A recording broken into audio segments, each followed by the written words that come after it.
No one had the slightest suspicion.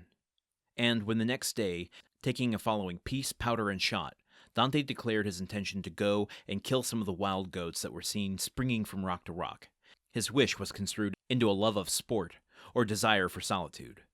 However, Jacopo insisted on following him, and Dante did not oppose this, fearing if he did so that he might incur distrust. Scarcely, however, they had gone a quarter of a league when, having killed a kid, he begged Jacopo to take it to his comrades and request them to cook it, and when ready to let him know by firing a gun. This and some dried fruits and a flask of Montepulciano was the bill of fare. Dante went on, looking from time to time behind and around about him. Having reached the summit of a rock, he saw, 1,000 feet beneath him, his companions, whom Jacopo had rejoined, and who were all busy preparing the repast which Edmond's skill as a marksman had augmented with a capital dish. Edmond looked at them for a moment with the sad and gentle smile of a man superior to his fellows. "In 2 hours' time," said he, "these persons will depart richer by 50 piastres each, to go and risk their lives again by endeavoring to gain 50 more. Then they will return with a fortune of 600 francs, and waste this treasure in some city with the pride of sultans and the insolence of nabobs.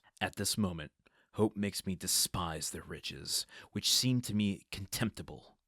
Yet, perchance tomorrow deception will so act on me that I shall, on compulsion, consider such a contemptible possession as the utmost happiness." "Oh, no!" exclaimed Edmond. "That will not be. The wise, unerring Faria could not be mistaken in this one thing.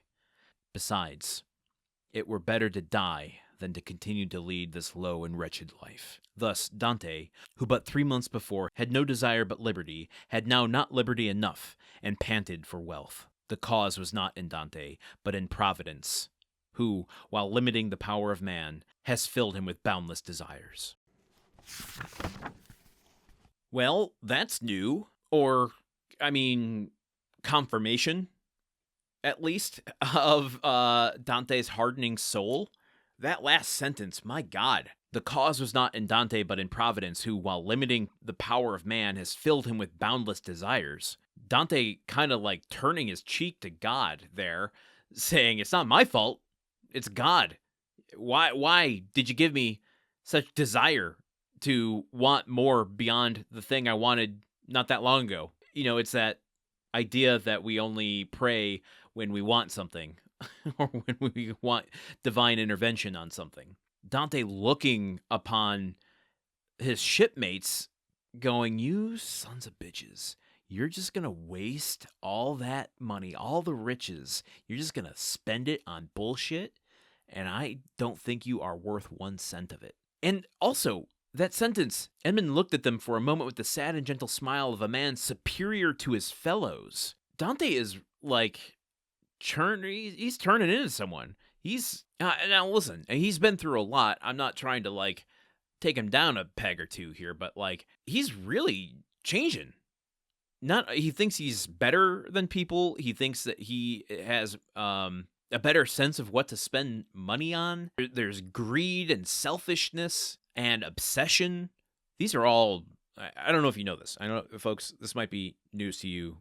Sit down, maybe, before I tell you this. Those aren't good traits to have. Sometimes we can't help them, but Dante doesn't seem to be aware of his own thoughts here. He's turning into a villain. And also, I don't know why I was put in mind of a Disney film. If Jacopo here at the very beginning just kind of reminded me of a Bambi character, a happy little deer or rabbit following Dante around, just "Hey, where you going? Can I come?" And Dante just instead of appreciating his companionship and what he's bringing to the table, looking at him with kind of a elitist benevolence, "I'm better than you, and so of course you can come and learn from me." And then ordering him around, "Okay, I've killed this goat, now go take it back to the crew and have them cook it for me and tell me when it's ready by firing a gun."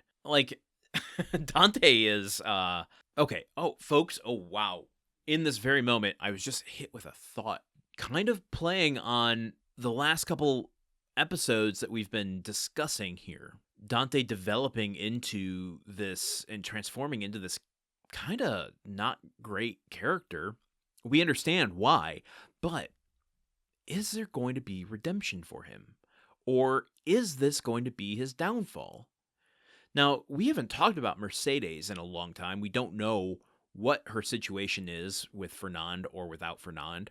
Has she remarried? Does she have kids? Is she alive? Who knows? But as Dante goes through all of this, let's say he exacts his revenge. Is it a hollow victory, as we've said? And is there a moment of redemption for him? Does he, I guess what I'm getting to is, does he die at the end? Does everything he's pursuing here deserve comeuppance? What is being developed to make him a redeemable character? If he has shed all of the good from himself before he went into prison and is hardened and become this person that holds this hatred in his heart and is going to do terrible things and thinks himself better than others, is there still room for him to be redeemed by the end of this? Or is it a story where the only solution will be death? Sorry, I am very lost in my own head as I'm contemplating all this. I'm sure it doesn't make for great podcasting, but that's just like that entered. Okay, so like when I read books like this and these sort of ideas start to crop up, it gives me these different lenses in which to read each of these different, chapters, passages, moments, sequences, etc. Going, oh, could this be pushing in that? Could this be pushing in that direction? Could this be pushing in that direction? And starting to look for, I guess, not clues, not like an investigator trying to guess the ending before it happens, although that probably sounds like what it's sounds like what I'm doing, but more like trying to appreciate what Dumas or other authors are doing with their story along the way. I guess that's the way that I kind of engage with books, rather than just kind of absorbing it and letting it wash over me, which I think is probably what a lot of people do and maybe a healthier way to approach reading as an enjoyment. But I'm constantly just very fascinated and interested in how an author is choosing to tell their story. I will admit, it's taken a long time for me to be in that mode and shed the idea of expectations. So taking an author and taking a story for what it's presenting and not what I want it to be or where I'm expecting it to go, and then being disappointed when it doesn't. I think about this a lot in terms of movies. You are marketed a very specific experience from the trailer or the posters, and you go in, it might not be what the movie is. It might just have been what the hook is to get people in the door to sell tickets. So in those first 10 to 15 minutes of a movie, I try to be very open to go, okay, what is it you're trying to do? Can I get on the level of which you are giving me your mission statement? And I can set aside like, oh, this was marketed to me as an action film, but it's not. It's more of a psychological crime thriller that might have an explosion or two later on in the movie, but was marketed as a high-octane sort of deal.